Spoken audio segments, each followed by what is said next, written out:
الحمد للہ رب العالمین والصلاة والسلام علی سید الانبیاء والمرسلین اما بعد فاعوذ باللہ من الشیطان الرجیم بسم اللہ الرحمن الرحیم۔ الحمد للہ عز وجل خواتین کی نماز کے کورس سے متعلق لیکچرز کا سلسلہ جاری ہے۔ آج کے لیکچر میں انشاءاللہ عز وجل ہم قضا نمازوں کے طریقے اور اس سے متعلق چند ضروری مسائل پر کلام سماعت کریں گے۔ پارہ 30 سورہ ماعون میں اللہ عز و جل نے ارشاد فرمایا فَوَيْلٌ لِّلْمُصَلِّينَ الَّذِينَ هُمْ عَنْ صَلَاتِهِمْ سَاهُونَ، یعنی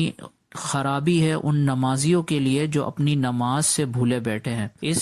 آیت مبارکہ کی تفسیر میں مفتی احمد یار خان نعیمی رحمۃ اللہ تعالی علیہ فرماتے ہیں کہ نماز سے بھولنے والوں کی چند صورتیں ہیں۔ پہلی صورت ان لوگوں کی ہے کہ جو سرے سے نماز ہی نہیں پڑھتے، یعنی اس آیت مبارکہ میں وہ لوگ مراد ہیں کہ جو سرے سے نماز ہی نہیں پڑھتے، تو ان کے لیے خرابی ہے۔ دوسری صورت ہے کہ پابندی سے نہیں پڑھتے، یعنی نماز پڑھتے تو ہیں لیکن کبھی نماز پڑھ لی کبھی نہیں پڑھی، تو پابندی اور استقامت کے ساتھ نماز نہیں پڑھتے، تو اس آیت مبارکہ سے مراد یہ لوگ ہیں۔ اور تیسری صورت یہ ہے کہ صحیح وقت پر نماز نہ پڑھنے والے، یعنی جو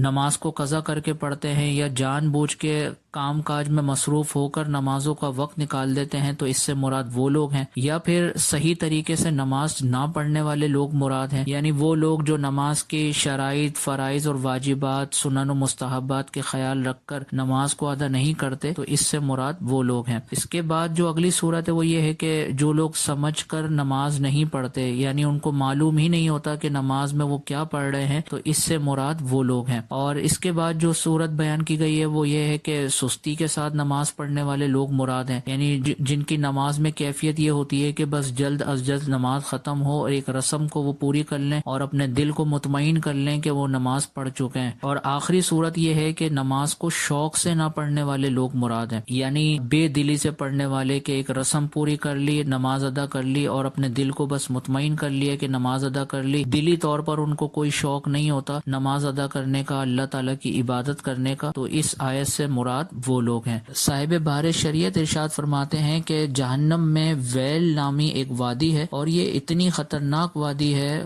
کہ اس سے خود جہنم بھی پناہ مانگتی ہے، اور اس وادی کے اندر ان لوگوں کو ڈالا جائے گا کہ جو جان بوجھ کر نماز قضا کرنے والے ہیں۔ اس کے علاوہ بخاری شریف کی ایک حدیث مبارکہ ہے کہ معراج کے موقع پر ایک شخص کو نبی کریم علیہ الصلوۃ والسلام کو دکھایا گیا اور اس شخص کو لٹا کر اس کے سر پر ایک پتھر پھینکا جاتا اور اس پتھر کے سبب اس کا سر برے طریقے سے کچل جاتا، اور پھر اس پتھر کو اٹھایا جاتا تو اس کا سر واپس صحیح ہو جاتا، اور پھر اس کے بعد پتھر کو دوبارہ اس کے سر پر پھینکا جاتا جس کی وجہ سے اس کا سر کچل جاتا۔ تو نبی کریم علیہ الصلوۃ والسلام نے حضرت جبریل امین علیہ الصلوۃ والسلام سے پوچھا کہ یہ کون شخص ہے؟ تو آپ علیہ الصلوۃ والسلام نے ارشاد فرمایا کہ یہ وہ شخص ہے کہ جو نماز کے وقت میں سو جایا کرتا تھا اور قیامت تک اس کو یہی عذاب دیا جاتا رہے گا۔ تو ان وعیدات کو سن کر آپ اس بات کا اندازہ لگا سکتی ہیں کہ نماز قضا کرنا یہ کتنا بڑا گناہ ہے، اور وہ بہنیں جو مختلف چیزوں کا بہانہ بنا کر، مختلف کام کاج کا بہانہ بنا کر نمازوں کا وقت نکال دیتی ہیں، نمازوں کو قضا کرتی ہیں، ان کو اللہ تعالیٰ کے خوف سے ڈرنا چاہیے اور یہ یاد رکھنا چاہیے کہ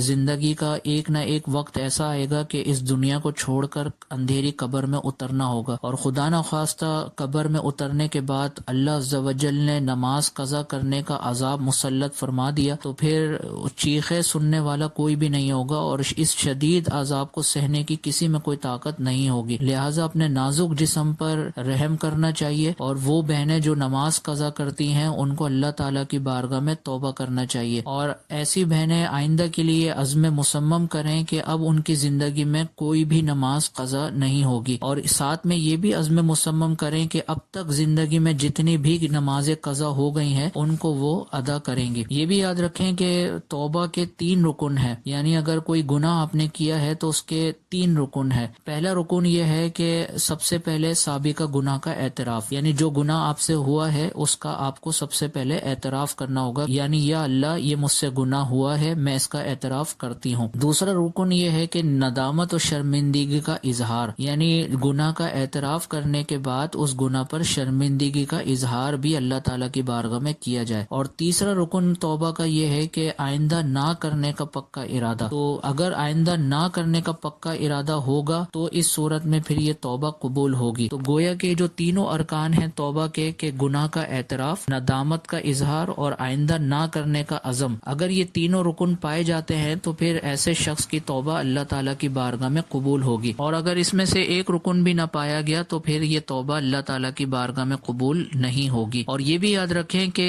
بعض گناہ ایسے ہوتے ہیں کہ جن کی تلافی شریعت نے رکھی ہے، یعنی کفارے کے طور پر ان کی ادائیگی ذمے میں لازم قرار دی ہے. تو یہ یاد رکھیں کہ توبہ کے 3 رکن کو پورا کرنے کے ساتھ ساتھ اس کی تلافی بھی کرنی ہوگی. یعنی اگر ایسا گناہ ہوا ہے کہ جس کی تلافی کی صورت شریعت نے مقرر کی ہے تو اس کی تلافی آپ کو کرنی ہوگی. اگر آپ نے تلافی نہیں کی تو اب چاہے آپ توبہ کے 3 ارکان کو پورا کریں تب بھی توبہ اللہ تعالیٰ کی بارگاہ میں قبول نہیں ہوگی. اب تلافی سے مراد کیا ہے؟ جیسے نماز کو قضا کرنا، تو نماز قضا کرنا یہ ایک بہت بڑا گناہ ہے. تو اس کی اگر توبہ کی جا رہی ہے تو 3 ارکان جو ابھی ذکر کیے گئے ان کو تو آپ کو پورا کرنا ہی کرنا ہے، لیکن ساتھ میں اس کی تلافی بھی کرنی ہوگی. اور تلافی کا مطلب یہ ہے کہ جتنی نمازیں آپ سے قضا ہو چکی ہیں تمام نمازوں کا حساب لگا کے آپ کو تھوڑی تھوڑی کر کے یہ نمازیں ادا کرنی ہوں گی. ایسا ممکن نہیں ہے کہ آپ فقط توبہ کر لیں اور ان نمازوں کو ادا نہ کریں اور آپ پھر یہ گمان رکھیں کہ میری اللہ تعالیٰ مغفرت فرمائے گا اور ان نمازوں کو معاف کر دے گا. تو ایسا بالکل بھی نہیں ہے. آپ کو توبہ کے ساتھ ساتھ ان نمازوں کی ادائیگی کا اہتمام بھی ساتھ میں کرنا ہوگا، تب جا کے اللہ عز و جل آپ کی اس توبہ کو اپنی بارگاہ میں قبول فرمائے گا. اس کے بعد یہ یاد رکھیں کہ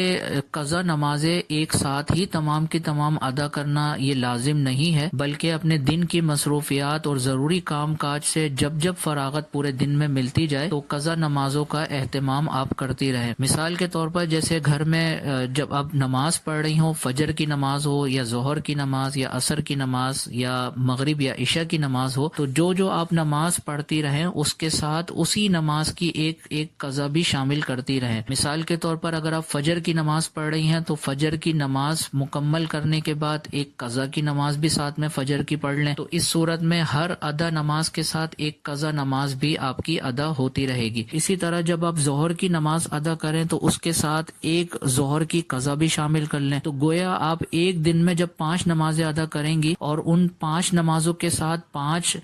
اسی وقت کی قضا نمازیں بھی شامل ہوں گی، تو اس طرح آپ کی قضا نمازوں کی تعداد روزانہ کی بنیاد پر کم ہوتی رہے گی اور ایک وقت ایسا آئے گا کہ آپ کی تمام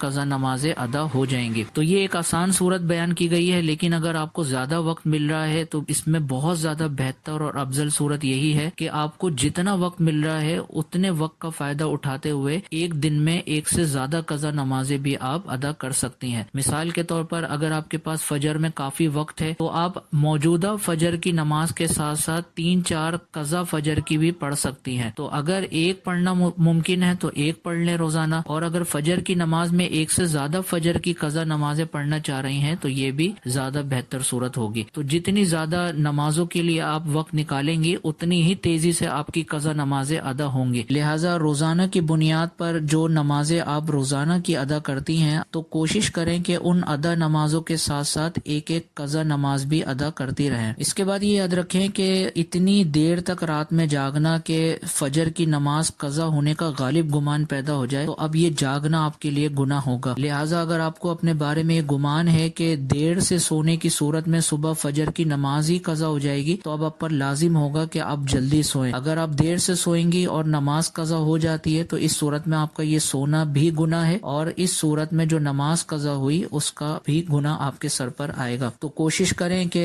اپنے سونے کی عادت ایسی بنائیں کہ جب آپ اٹھیں تو فجر کی نماز میں آپ کی نیند مکمل ہو چکی ہو اور آپ مکمل فریش ہو کے نماز فجر ادا کر سکیں. اسی طرح یہ بھی یاد رکھیں کہ اگر جاگتے ہوئے اتنی تاخیر ہو چکی ہے کہ اب اگر آپ سو گئیں تو نماز فجر ہی قضا ہو جائے گی تو اس صورت میں اب آپ کا سونا گناہ ہوگا. مثال کے طور پر فجر کا وقت شروع ہو رہا ہے 4 بجے اور آپ 3 بجے تک جاگتی رہی اور 3 بجے آپ کے اوپر نیند کا غلبہ ہو گیا اور اب آپ سونے کا ارادہ کرنے لگیں تو اب چونکہ 1 گھنٹے میں نیند نیند پوری نہیں ہو سکتی اور سو جانے کی صورت میں فجر کی نماز قضا ہو جانے کا غالب گمان ہو جائے گا، لہٰذا اب آپ کے لیے منع ہوگا کہ آپ ایسے وقت میں سوئیں۔ اب آپ کو تھوڑی سی اور مزید قربانی دے کر انتظار کرنا ہوگا نماز فجر کا وقت شروع ہونے کا، اور جیسے ہی فجر کا وقت شروع ہو تو اب آپ کو نماز فجر ادا کر کے اس کے بعد سونا ہوگا۔ لہٰذا خلاصہ یہ ہوا کہ اگر آپ کو جاگتے ہوئے اتنی تاخیر ہو گئی ہے کہ اب اگر آپ سو گئیں تو نماز فجر ہی قضا ہو جائے گی، تو اب آپ کے لیے سونا منع ہو جائے گا، بلکہ اب جیسے ہی فجر کا وقت شروع ہو تو فوراً نماز کی ادائیگی کریں اور اس کے بعد پھر آپ سونا چاہیں تو